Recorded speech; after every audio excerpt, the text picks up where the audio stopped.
Bom dia, meus irmãos, tudo bem com vocês?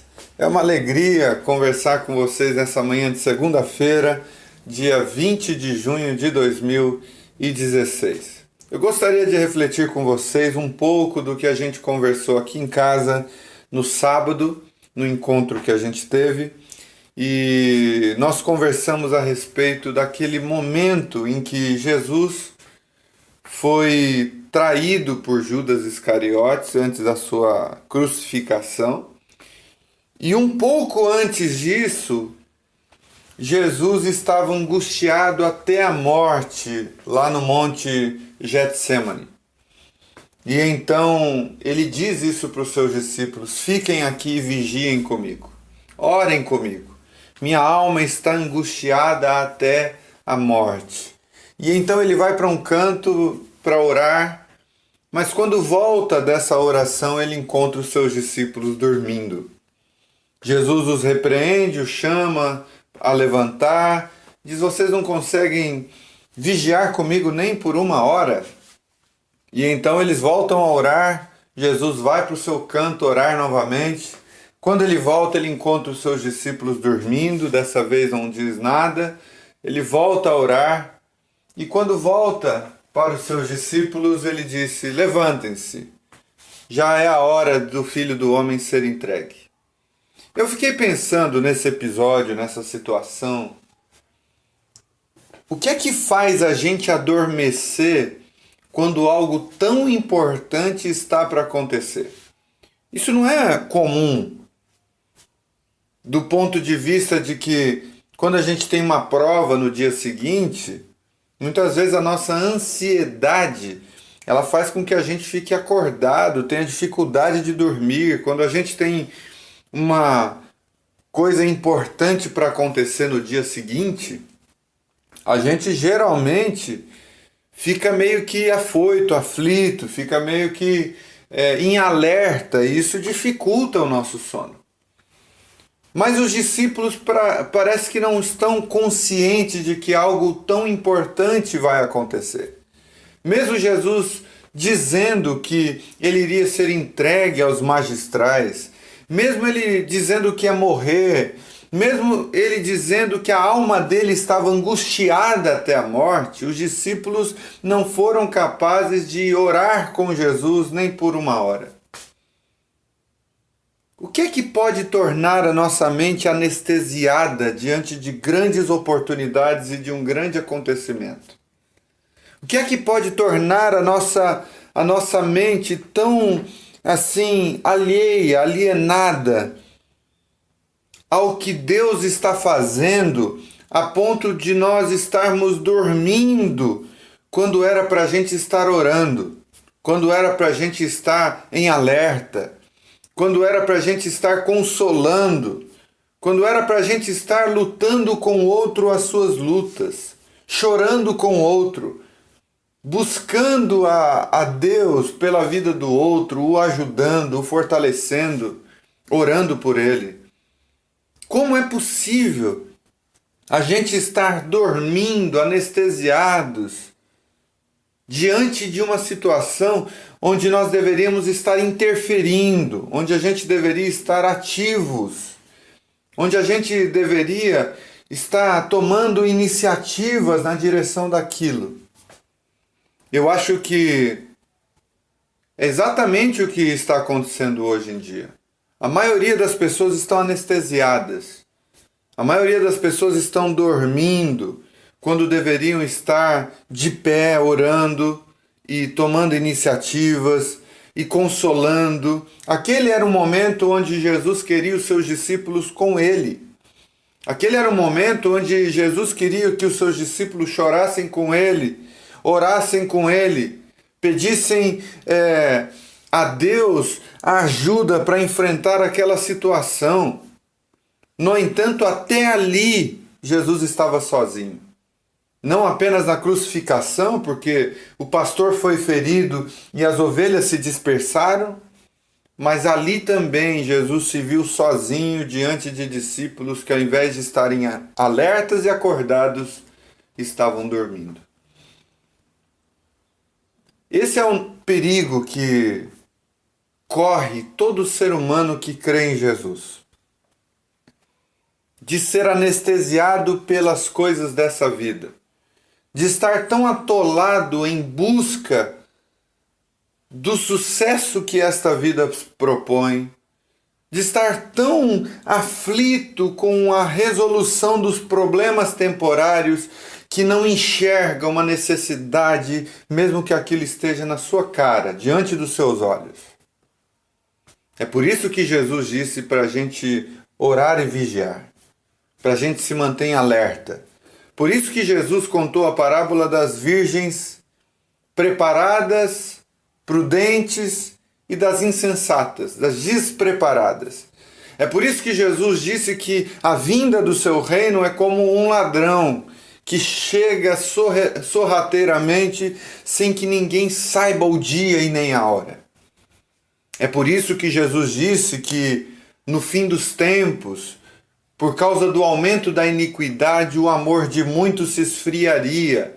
Por isso que Jesus indaga: quando porventura o Filho do Homem vier, achará fé na terra?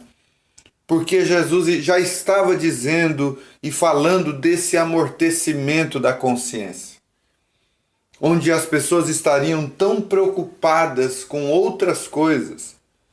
E essa preocupação, paradoxalmente, traria um sono tão profundo em relação às coisas essenciais, primordiais, fundamentais, de tal forma que será uma surpresa quando ele vier de assalto, quando ele vier repentinamente, para a maioria das pessoas.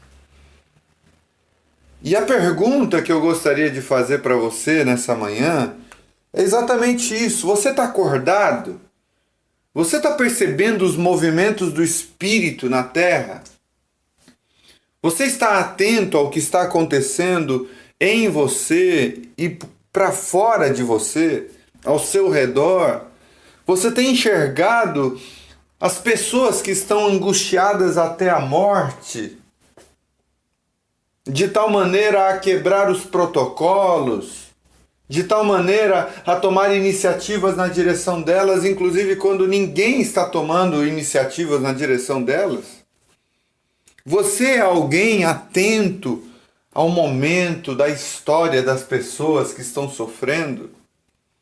Ou você é mais um cara adormecido que só pensa em você, na sua família, no seu bem-estar e que não troca o seu sono por nada? Que não refreia o seu bocejo e o seu sono e o seu dormir por nada? Aliás, que só sabe ficar em alerta, só sabe inclusive perder o sono quando aquilo te maltrata, te angustia, interfere na sua vida particular, mas não tem a capacidade de perder o sono pelos outros, se identificar com a dor alheia, chorar com os que choram. Você se sente de fato alerta, ligado, percebendo o que está acontecendo ao seu redor? Ou você é mais uma dessas pessoas que está tudo acontecendo ao seu redor, mas você está inerte, insensibilizado ou dessensibilizado, totalmente alheio, alienado, porque segundo você, você não tem força, ou porque segundo você, você não tem tempo? Qual a outra desculpa que você dá? Eu não sou bom o suficiente, eu não sei como agir, eu não tenho todas as ferramentas, eu não posso fazer isso porque dói demais, porque incomoda. Quais são as nossas desculpas? Quais são as nossas mentiras que a gente formula justamente para não dar a mínima para quem está chorando, angustiado até a morte? Pense nisso. Pense nisso. Jesus certa vez disse: Se os milagres que estão diante de vocês, Cafarnaum, estivessem sido realizados em Sodoma e Gomorra, há muito eles teriam se arrependido. Se esses mesmos milagres tivessem sido feitos lá na cidade dos gentios há muito tempo, eles teriam se arrependido. Por isso haverá menos rigor no juízo para aqueles que não tiveram oportunidade de agir, de responder, do que para aqueles que estavam diante de milagres, de oportunidades, de situações propícias, mas estavam anestesiados no seu coração. Haverá menos rigor. Senhor, nessa manhã, a minha oração é pela capacidade de enxergar, pela capacidade de tomar decisões, pela capacidade de não nos deixarmos levar pelos padrões deste mundo, não nos deixarmos amoldar pelo encaixotamento dessa época, desse tempo. A minha oração nessa manhã é que nós recebamos injeções de ânimo, injeções de lucidez, injeções de sobriedade, para a gente não perder as oportunidades que nos aparecem de fazer o bem, de cuidar, de amar, de nos sacrificarmos uns pelos outros. Porque fora disso não há evangelho, não há vida com o Senhor. Fora disso não há, de fato, uma experiência de relacionamento contigo, porque o que o Senhor quer da gente é que a gente ame o outro como a gente se ama. Nos ajude, Senhor. Oh Deus, desperta aqueles que dormem. Desperta aqueles que estão alienados, aqueles que estão presos na sua mente.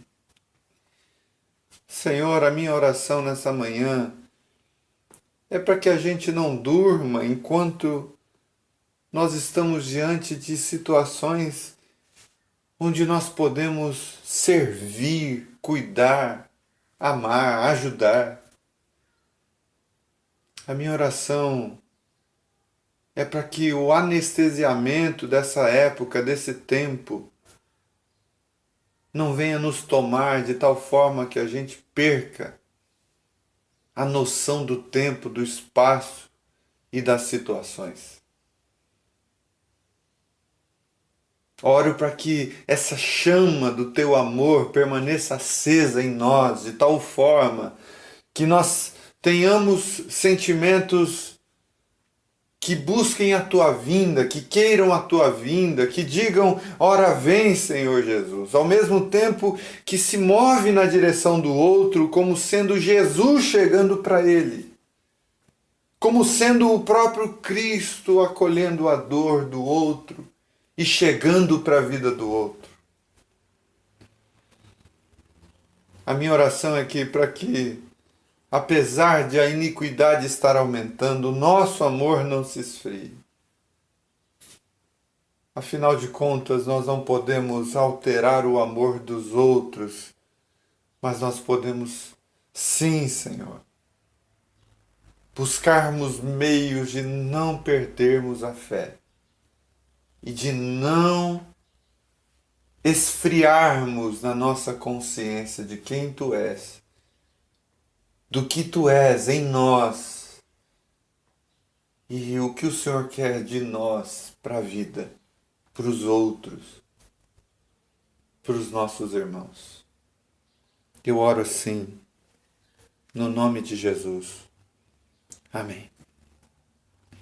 Deus abençoe vocês nessa segunda-feira, nessa semana. Se vocês puderem, entrem lá no meu canal no YouTube, se inscrevam. É só digitar Rodrigo Campos, Pense a Vida. Vocês vão encontrar tanto o canal do Pense a Vida quanto o meu canal pessoal. Se vocês quiserem, também curtam a página no Facebook, compartilhe lá, é www.facebook.com/Rodrigo Rodrigo APC Campos. Se isso agradá-los, se isso for útil para vocês, façam isso. Muito obrigado por me ouvir até agora. Deus os abençoe. Boa semana. E se Deus quiser, até amanhã. Tchau, tchau.